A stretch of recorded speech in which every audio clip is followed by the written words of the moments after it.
सिंह अपने गांव में ठेले पर आलू पराठे बेचा करता था। आइए आइए, गर्मा गर्म शुद्ध डालडा घी के पराठे खाइए। मीरगंज का आलू है, किशनगंज का आटा, स्वाद लेकर देखिए तारा का पराठा। तारा के ठेले पर हमेशा लोगों की भीड़ लगी रहती थी। तारा और श्वेता आलू पराठों को बेचकर ही काफी अच्छी कमाई कर लेते थे। उनकी बेटी मीना गांव के सबसे महंगे स्कूल में पढ़ती थी। एक दिन रात को जब तारा का परिवार सो रहा था तो अचानक किसी ने उनका दरवाजा खटखटाया।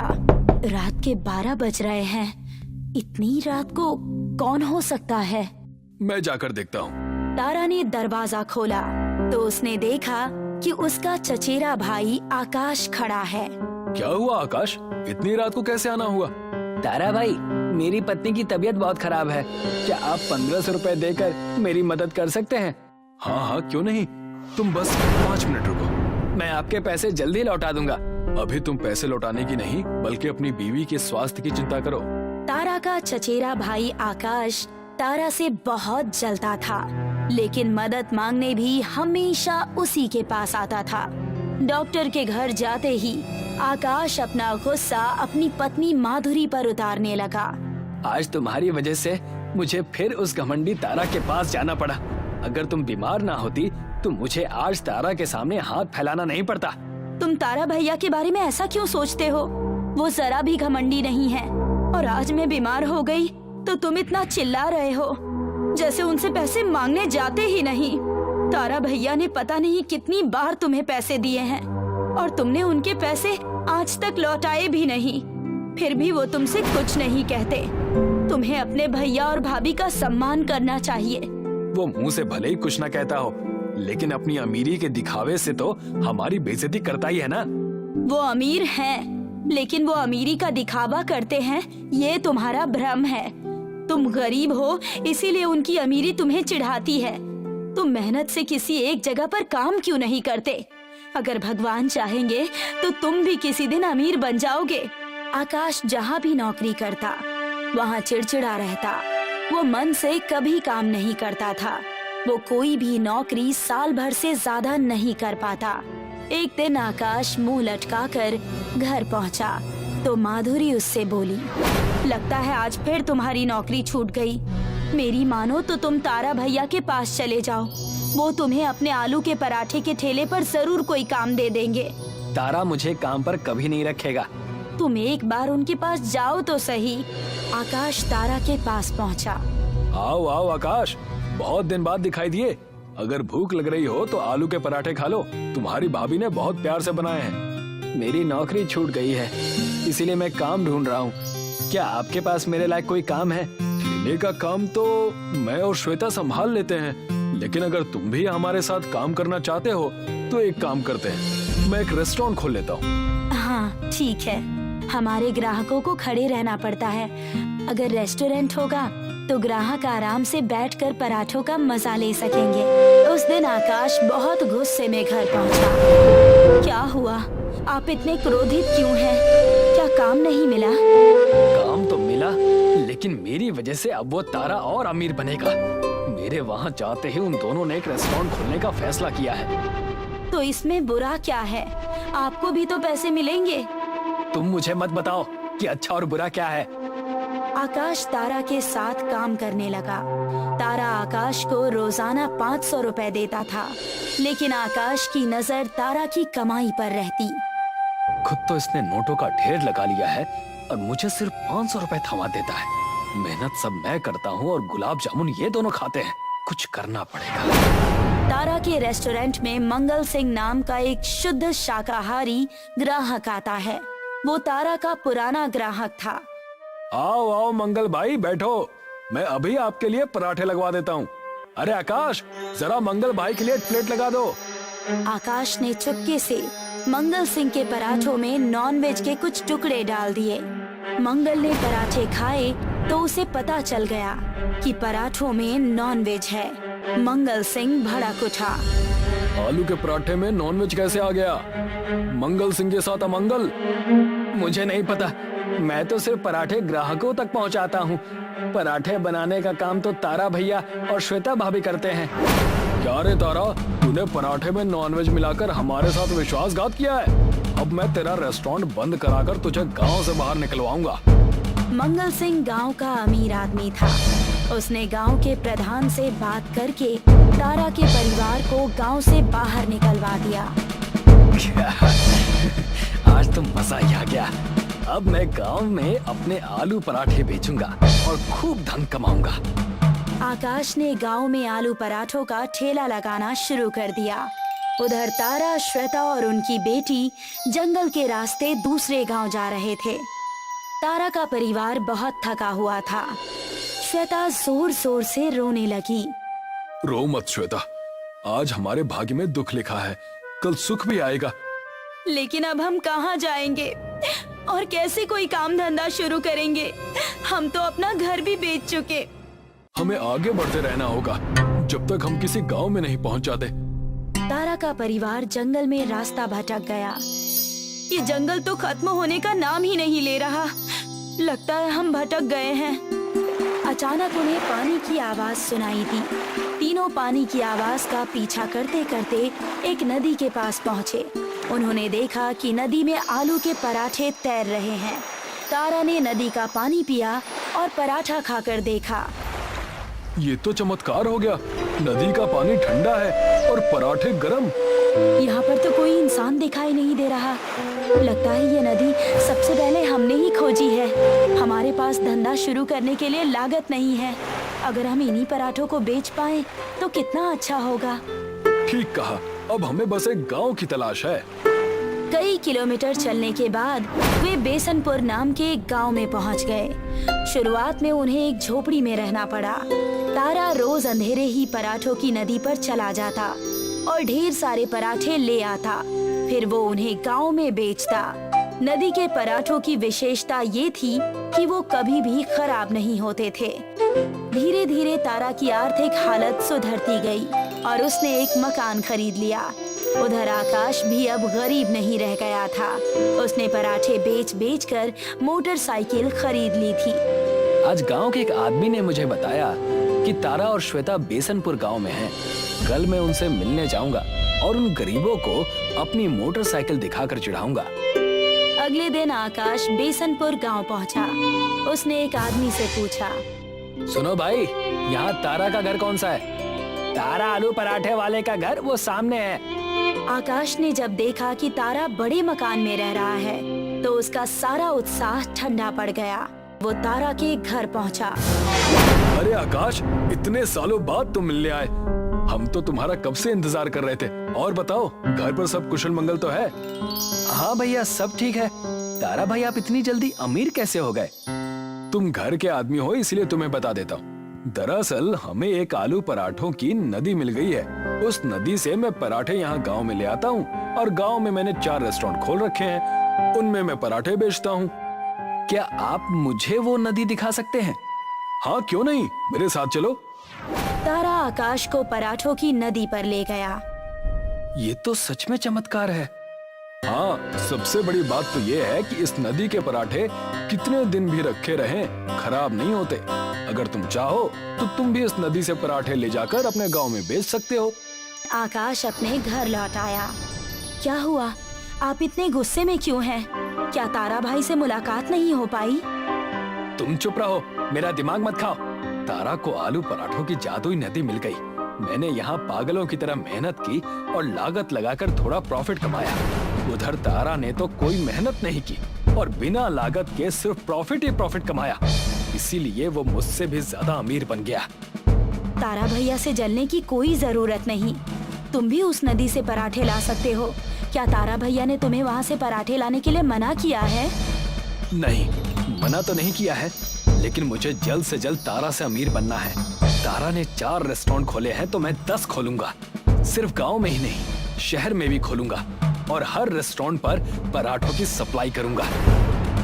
अगले दिन आकाश तारा के पास पहुंचकर बोला, तारा भैया, मैं पराठों की नदी में एक बांध बनाऊंगा।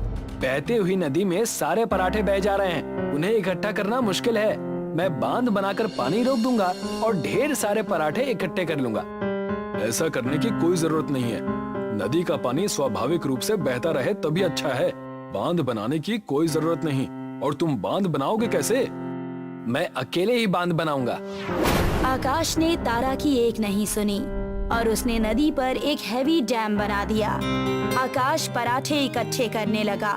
एक दिन जब आकाश नदी से पराठे इकट्ठे कर रहा था तो नदी का बांध बहुत ज्यादा पानी इकट्ठा हो जाने की वजह से फट गया और आकाश नदी में बह गया। फिर उसका कुछ अता पता नहीं चला। तभी तो कहते हैं इंसान को थोड़े में ही संतुष्ट रहना चाहिए। बहुत ज्यादा की लालच अच्छी नहीं होती। मधुमती के 2 बेटे थे, अजय और विजय। अजय की शादी प्रज्ञा से हुई थी और विजय की शादी संध्या से। प्रज्ञा घर की बड़ी बहू होने के सारे कर्तव्य निभाया करती थी, पर फिर भी अक्सर प्रज्ञा की बेइज्जती हुआ करती थी क्योंकि वो पढ़ी लिखी नहीं थी। मधुमती, तेरी बड़ी बहू तो बहुत स्वादिष्ट खाना बनाती है। बस खाना ही बनाती है, बाकी कुछ इसके बस का नहीं। क्या मतलब? अब क्या बताऊं? मेरी बड़ी बहू अनपढ़, कहीं कुछ पढ़ने बोल दो तो इसकी नानी मर जाए। ये तो ऐसी ही है। तू उसको छोड़, मेरी छोटी बहू से मिल, संध्या। ये ग्रेजुएट है और नौकरी भी करती है। अच्छा है। मालती को बुरा लग रहा था कि मधुमती खुलेआम प्रज्ञा की बुराई कर रही थी। एक दिन की बात है, अजय और विजय घर लौटे। वो दोनों बहुत टेंशन में लग रहे थे। क्या हुआ? तुम दोनों की शक्लों पे 12 क्यों बजे हैं?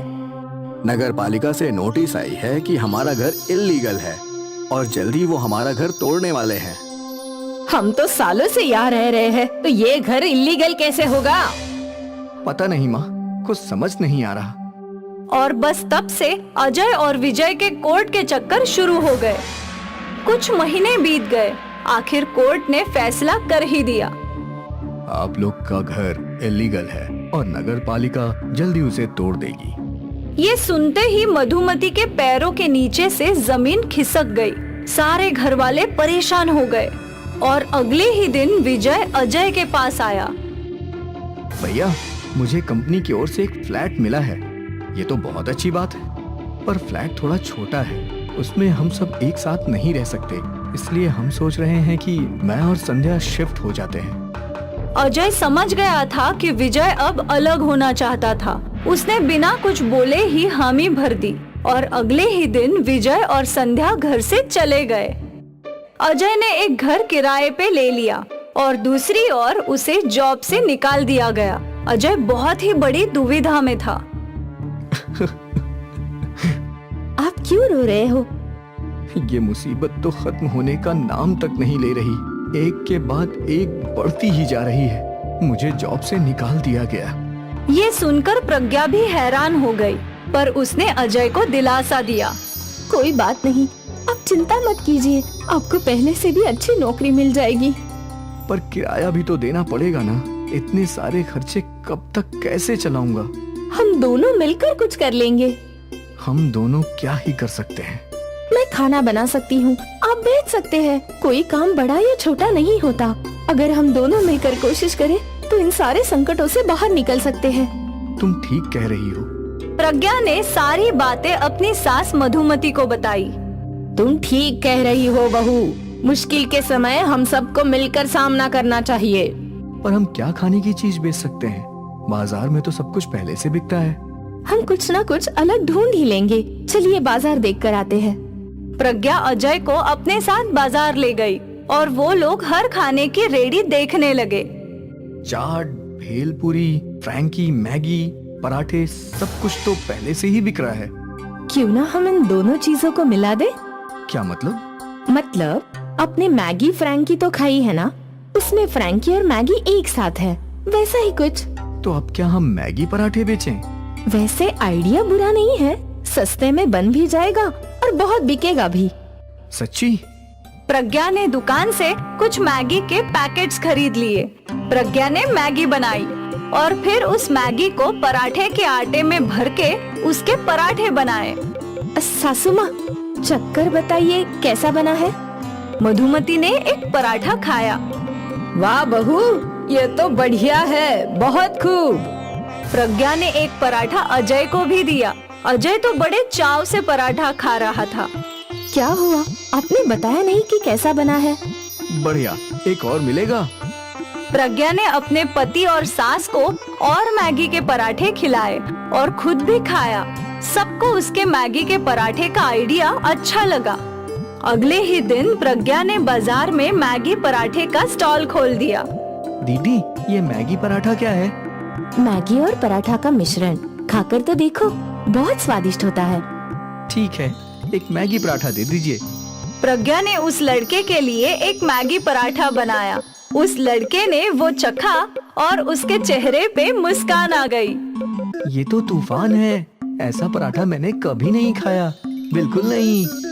उस लड़के की बात सुनकर कई और ग्राहक प्रज्ञा के ठेले पर मैगी पराठा खाने आए। प्रज्ञा मैगी पराठे बनाए जा रही थी और अजय ग्राहकों को देकर पैसे ले रहा था। सुबह से शाम तक दोनों थक गए और फिर अपने घर लौटे। क्या हुआ? क्या नहीं हुआ वो पूछो माँ। सुबह से ग्राहक आते ही जा रहे थे। हम दोनों तो थक गए, लेकिन ग्राहक रुकने का नाम ही नहीं ले रहे थे।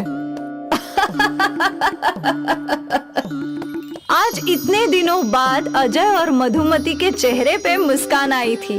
अब उन्हें उम्मीद की किरण दिख रही थी। अगले दिन प्रज्ञा के स्टॉल खोलने से पहले ही ग्राहक खड़े थे। प्रज्ञा धड़ाधड़ मैगी पराठे बनाए जा रही थी और ग्राहकों को देते जा रही थी। अगले कई दिनों तक ये सिलसिला ऐसे ही चलता रहा। प्रज्ञा और अजय अपनी आमदनी देखकर हैरान थे।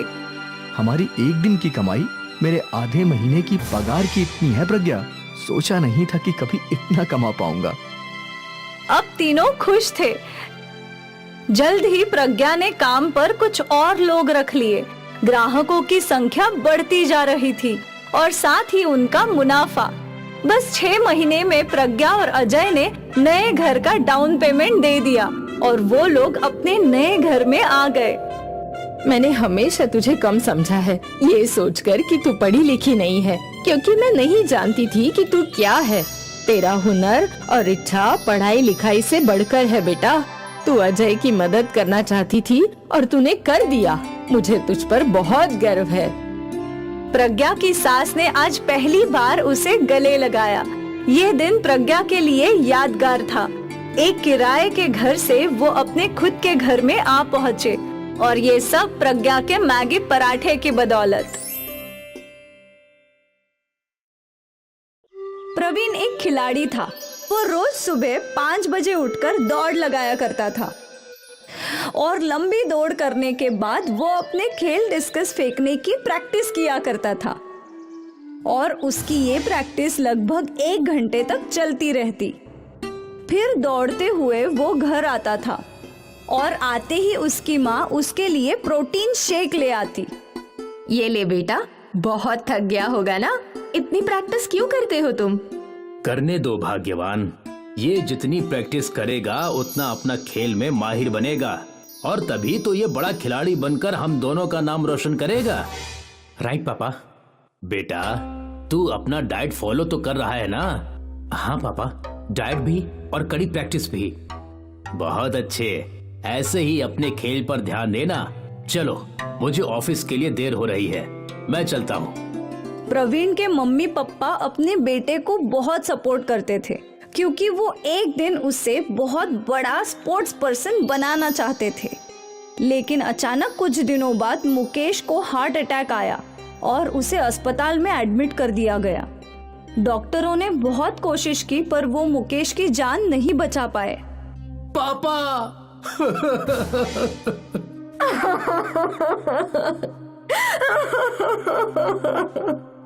प्रवीण और मालती बेसहारा हो चुके थे।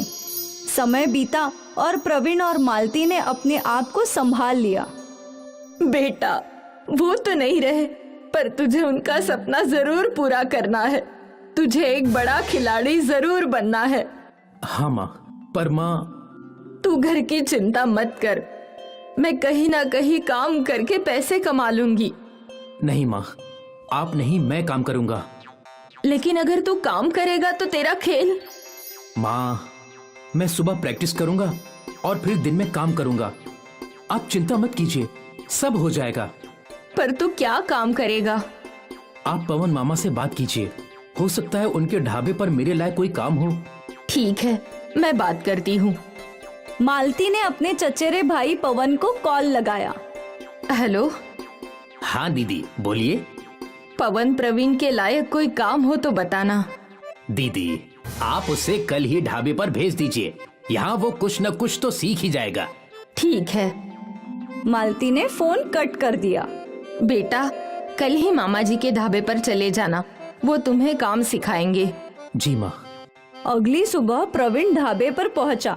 वहां वो अपने मामा जी से मिला। दीदी कैसी हैं? अब माँ ठीक हैं। जीजा जी का जाना एक बहुत बड़ा सदमा था। मामा जी, मैं माँ की जिम्मेदारी उठाना चाहता हूँ। अच्छी सोच है बेटा। मुझे तो कोई काम नहीं आता, आप अगर मुझे कोई काम सिखा दें तो बहुत मेहरबानी होगी मामा जी। बेटा, ऐसी बातें क्यों कर रहा है? तू मेरा भांजा है, मैं तुझे काम भी सिखाऊंगा और पैसे भी दूंगा। चिंता मत कर बेटा। धन्यवाद मामा जी। पवन प्रवीण को ढाबे का काम समझाने लगा। फिलहाल तेरा काम है कस्टमर्स के ऑर्डर लेना और उन तक ऑर्डर पहुंचाना, और धीरे धीरे तुझे खाना पकाना भी सिखा दूंगा। ठीक है मामा जी। प्रवीण उसी दिन से ढाबे पर काम करने लगा। क्या ऑर्डर है सर? 2 पराठे और 1 बटर चिकन। मेरे लिए 4 पराठे और दाल मखनी। जी सर। प्रवीण ढाबे में वेटर का काम करने लगा। वो खुश था कि एटलीस्ट उसे कोई काम तो मिला। पहले की तरह रोज सुबह 5 बजे लंबी दौड़ पर जाता और फिर अपने खेल डिस्कस फेंकने की प्रैक्टिस करता, और फिर घर लौटकर काम पर जाने के लिए तैयार हो जाया करता था। बेटा, कम से कम नाश्ता तो करके जा। लाओ माँ।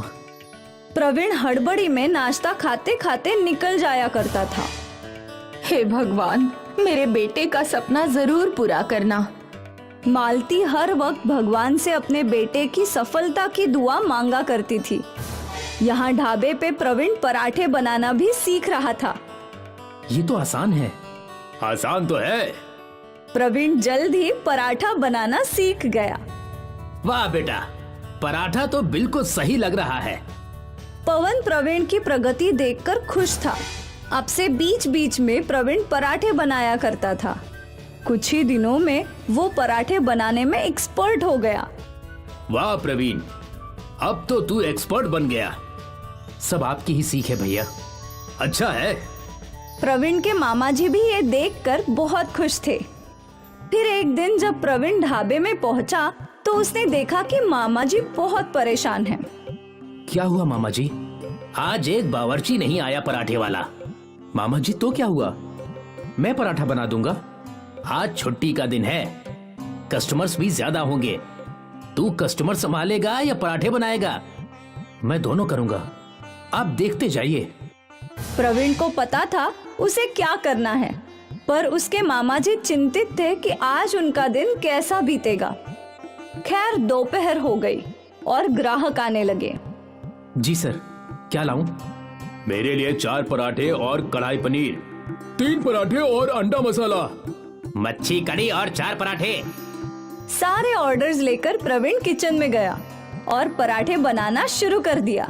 उसने बड़े तवे पर पराठे सेकने डाले और फिर ये लीजिए सर, आपका कढ़ाई पनीर, आपका अंडा मसाला और आपकी मच्छी कढ़ी। अरे पर पराठे कहाँ हैं? अभी आ जाएंगे। प्रवीण वापस तवे के पास लौटा और वहां उसने तवे पर से पराठे निकाल के उसे सीधा कस्टमर्स की प्लेट में फेंका। ये देखकर कस्टमर हैरान हो गए और प्रवीण के लिए तालियां बजने लगी। ये तो फ्लाइंग पराठा है। वाह दोस्त। Thank you sir. फिर क्या था, प्रवीण तवे के पास खड़े रहकर ही पराठे फेंकने लगा। मामा जी भी बहुत खुश थे क्योंकि आज ग्राहक रोज से ज्यादा थे और कमाई भी ज्यादा थी। प्रवीण के फ्लाइंग पराठे मशहूर हो गए। लोग लाइन लगाकर फ्लाइंग पराठा खाने आने लगे।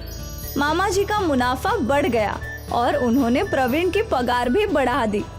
प्रवीण के घर अब पैसों की कमी नहीं थी। ये लो माँ। जीता रहे बेटा।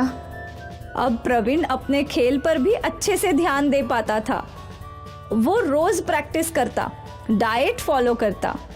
ये ले तेरा प्रोटीन शेक और ये रहे तेरे सप्लीमेंट्स। थैंक यू माँ। भूलना मत, अगले हफ्ते तेरा कंपटीशन है।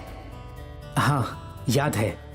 और फ्लाइंग पराठा फेंककर वो सेलिब्रिटी शेफ भी बन गया था। लोग उसके साथ फोटो लिया करते थे। वो फेमस भी हो चुका था, उसके पास पैसे भी थे और वो मशहूर भी था। डिस्कस थ्रो के स्टेट लेवल चैंपियन है प्रवीण शर्मा। और धीरे धीरे वो अपने पापा का अधूरा सपना पूरा कर रहा था। प्रवीण के फ्लाइंग पराठे उसकी जिंदगी में नया मोड़ ले आए, ऐसा मोड़ जो सीधा उसे अपनी मंजिल तक ले जाएगा। प्रवीण एक दिन बहुत बड़ा स्पोर्ट्स पर्सन बनकर रहेगा।